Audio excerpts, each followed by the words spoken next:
ఓం సర్వస్వరూపే సర్వేశే సర్వశక్తి సమన్వితే భయేభ్యస్త్రాహి నో దేవి దుర్గే దేవి నమోస్తుతే. ప్రేక్షక మహాశయులకు నమస్కారం. 10వ తారీఖు మీరు గనక పుట్టుంటే, ఆడవారు కావచ్చు మగవారు కావచ్చు, మీ జీవితం ఏ విధంగా ఉండబోతోంది? 10వ తారీఖు పుట్టినటువంటి వాళ్ళు ఏ విషయంలో ఉన్నతి సాధిస్తారు? 10వ తారీఖు పుట్టినటువంటి వాళ్ళ లక్కీ నెంబర్ ఏంటి? వాళ్ళ అన్లక్కీ నెంబర్ ఏంటి?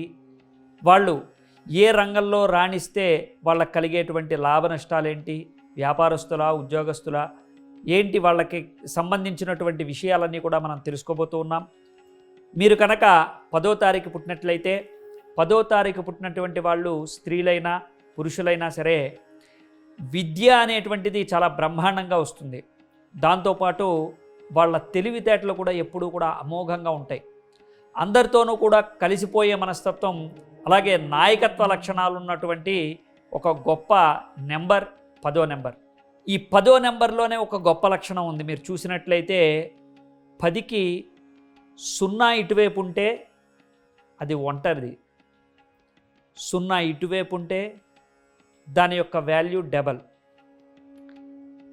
అంటే ఒక అంకెకి పక్కన 0 చేర్చినప్పుడు 0కు ఉండేటువంటి వాల్యూ పెరిగిందా, 1కు ఉండే వాల్యూ పెరిగిందా అంటే 1తో దాని యొక్క వాల్యూ 0కి కలిగింది, 0 యొక్క వాల్యూ 1కి కలిగింది.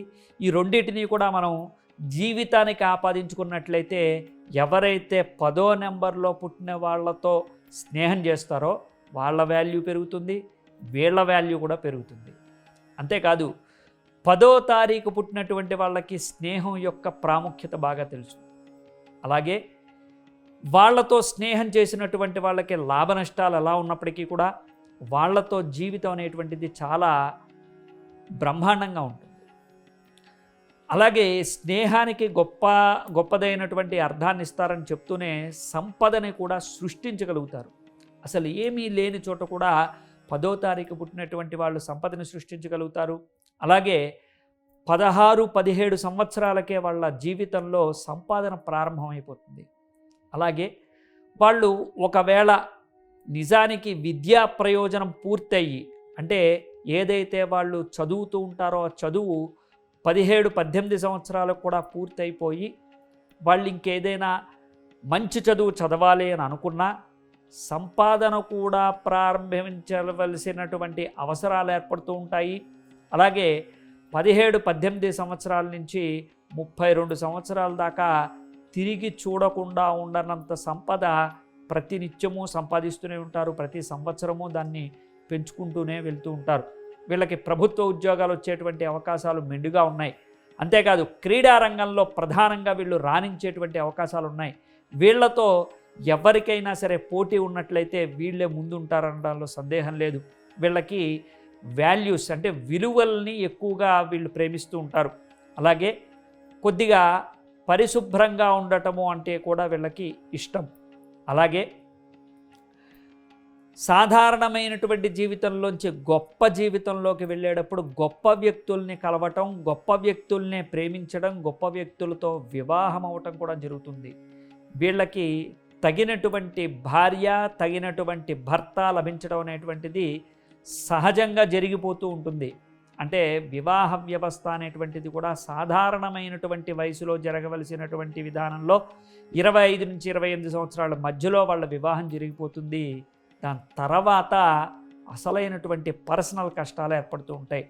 సాధారణంగా వివాహమైన తర్వాత డబ్బుకో లేదా వాళ్ళ ఉన్నతికో, అంటే వాళ్ళు ఏదైనా ఉద్యోగం చేస్తున్నా లేకపోతే ఏదైనా వ్యాపారం చేస్తున్నా వాళ్ళు ఎదగడానికి తగినటువంటి సోర్సెస్, ఈ విధమైనటువంటి కష్టాలు వస్తాయి. కానీ వీళ్ళకి ప్రత్యేకంగా మనుగడ సమస్య వస్తూ ఉంటుంది. అంటే వీళ్ళిద్దరూ కలిసి ఒకటే చోట జీవించడము భార్యాభర్తలుగా, ఆ తర్వాత దీనికి మించినటువంటి ఇబ్బందులు, అంటే ఎవరైనా ఏమన్నా అంటారేమో, లేకపోతే ఏదైనా మనకి సమస్య వస్తే ఎలా తీర్చుకోవాలి అనేటువంటి సమస్యలతో పాటుగా అనారోగ్య సమస్యలు కూడా ఏర్పడుతూ ఉంటాయి.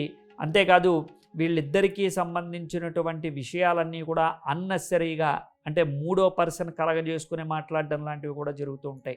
కాబట్టి 10వ తారీఖు పుట్టినటువంటి వాళ్ళు వివాహానంతరం మూడో వ్యక్తి మన ఈ భార్యాభర్తల మధ్యలోకి చొరబడకుండా చూసుకోవటం ఒక ఎత్తు అయితే, భార్యాభర్తల తర్వాత వాళ్ళకి కలిగేటువంటి సంతానాన్ని సరిగ్గా కరెక్ట్గా వాళ్ళని పెంచడం అనేటువంటిది కొద్దిగా అది కూడా సమస్యగానే పరిగణించబడుతుంది. ఆరోగ్యకరమైన అందమైనటువంటి పిల్లలు పుడతారు, కానీ వాళ్ళకి కాస్త ఇబ్బంది, అంటే వాళ్ళని పెంచడం కొద్దిగా ఇబ్బంది, అంటే చాలా కష్టమైనటువంటి పనిగా ఏర్పడుతూ ఉంటుంది.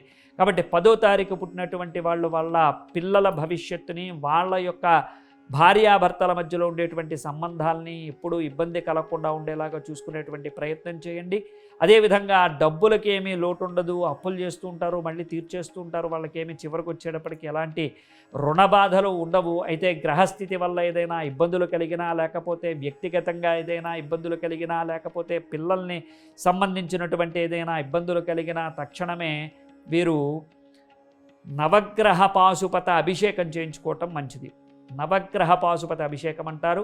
అలాగే ప్రతినిత్యము కూడా దుర్గాదేవిని ఆరాధించడం మంచిది. దుర్గాదేవిని బాగా ఆరాధన చేయండి. 10వ తారీఖు పుట్టినటువంటి వాళ్ళు 10వ తారీఖు పుట్టినటువంటి వాళ్ళు ఆంజనేయ స్వామిని కూడా బాగా పూజ చేయండి. దానివల్ల మీకు మేలు జరుగుతుంది. అనంతమైనటువంటి సమస్యలకి పరిష్కారాలన్నీ కూడా వీటి వల్ల లభిస్తాయి. అలాగే 10వ తారీఖు పుట్టినటువంటి వాళ్ళు కెంపుని కనుక 2 క్యారెట్ల మధ్యలో కనుక పెట్టుకున్నట్లయితే, అది కూడా నవగ్రహాల దగ్గర కానీ లేదా శివుడి దగ్గర కానీ దాన్ని అభిషేకం చేయించి బంగారం ధాతువులో, అంటే బంగారంతో తయారు చేయించి ఆ కెంపుని కనుక మనం పెట్టుకున్నట్లయితే ఉంగరంగా కానీ లాకెట్గా మెడలో కానీ వేసుకున్నా కానీ దానివల్ల మనకి మేలు జరుగుతుంది. 2 క్యారెట్లు 2.5 క్యారెట్ల లోపల ఉండేటట్టుగా చూసే ప్రయత్నం చేయండి. 10వ తారీఖు పుట్టినటువంటి వాళ్ళు వీళ్ళకి కలిసి వచ్చేటువంటి నెంబర్ కనుక చూసుకున్నట్లయితే 1వ నెంబర్ 5వ నెంబర్ వీళ్ళకి కలిసి వస్తాయి. అలాగే 2వ నెంబర్ వీళ్ళకి అస్సలు కలిసి రాదు. ఇది ఒకటి గుర్తుపెట్టుకోండి. 2వ నెంబర్ని ఎట్టి పరిస్థితుల్లో కూడా ఫాలో అవ్వకండి. 10వ తారీఖు పుట్టినటువంటి వాళ్ళు 2వ తారీఖు కనుక లేదా 2వ నెంబర్ కనుక లేదా టోటల్ 2 వస్తే కనుక దాన్ని త్యజించండి. తప్పకుండా మీకు అన్ని విధాలుగా కలిసి వస్తుంది. 1వ నెంబర్ 5వ నెంబర్ని ఫాలో అవుతుండండి. దానివల్ల మీకు మేలు జరుగుతుంది. శుభం భూయాత్.